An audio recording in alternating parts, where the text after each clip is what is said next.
प्यारे बच्चों, आज की इस वीडियो में बात करने वाले हैं पाठ 7 कक्षा 12 रसायन विज्ञान डी ब्लॉक और एफ ब्लॉक के तत्वों से संबंधित लघु उत्तरीय प्रश्न, जो आपको 3 अंक देकर जाएगा। बहुत ही ज़बरदस्त प्यारा सा क्वेश्चन है। संक्रमण तत्व क्या होते हैं, इनके चुंबकीय एवं उत्प्रेरकीय गुण को समझाइए। या फिर अथवा में पूछ सकता है कि संक्रमण तत्वों में अनुचुंबकीय तथा प्रतिचुंबकीय लक्षण की एक उदाहरण द्वारा व्याख्या कीजिए।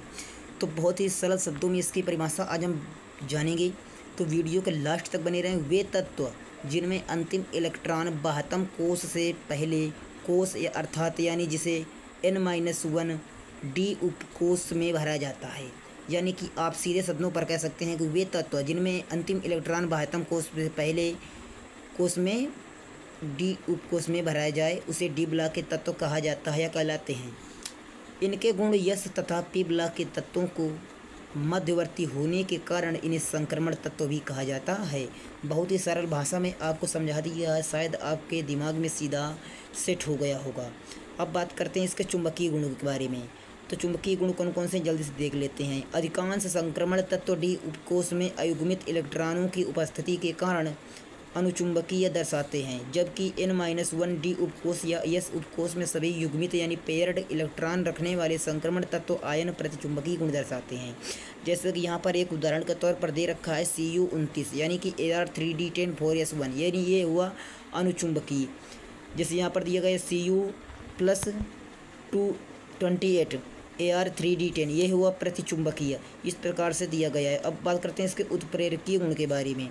संक्रमण तत्व एवं इनके यौगिक उत्प्रेरकीय गुण दर्शाते हैं, जो इनमें रिक्त डी उपकोशों की उपस्थिति तथा परिवर्तनशील ऑक्सीकरण अवस्था प्रदर्शित करने के कारण होता है।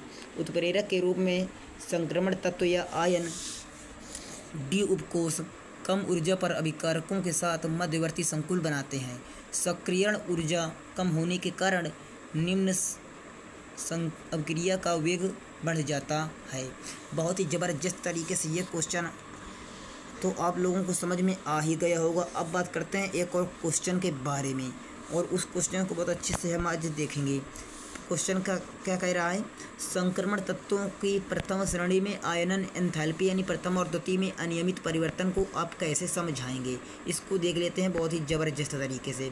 प्रथम संक्रमण श्रेणी के तत्वों की इलेक्ट्रॉन विन्यास पर निर्भरता तथा आबंध में प्रयुक्त इलेक्ट्रॉनों की संख्या अनियमित है।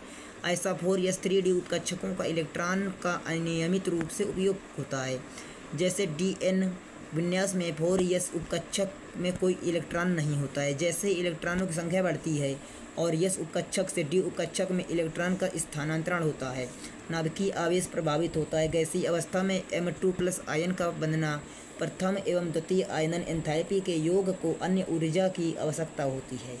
द्वितीय आयनन ऊर्जा के मान के उच्च मान Cr और Cu परमाणु के लिए है, जहाँ उनके संयोजी कक्षकों में क्रमशः D9 और D10 इलेक्ट्रॉन होते हैं।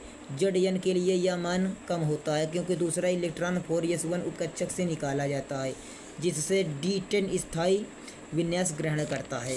तो ये भी बहुत ज़बरदस्त क्वेश्चन है। ये इसमें शो नहीं करा रहा है, बाकी ये बहुत ही इस बार चांस है कि एग्ज़ाम्स में पूछा जा सकता है, क्योंकि ऐसे क्वेश्चन होते हैं जो कई सालों से नहीं पूछे गए हैं, तो वो क्वेश्चन एग्ज़ाम में पूछ लिए जाते हैं। तो ये क्वेश्चन ऐसे हैं, दोनों क्वेश्चन जो आपको बिल्कुल अच्छी तरीके से रट कर बोर्ड एग्ज़ाम के पहले ही जाना है। फिर मिलेंगे ऐसे धमाकेदार वीडियो में, तब तक के लिए हमारे चैनल को सब्सक्राइब करके बेल आइकन प्रेस करना बिल्कुल भी मत भूलें।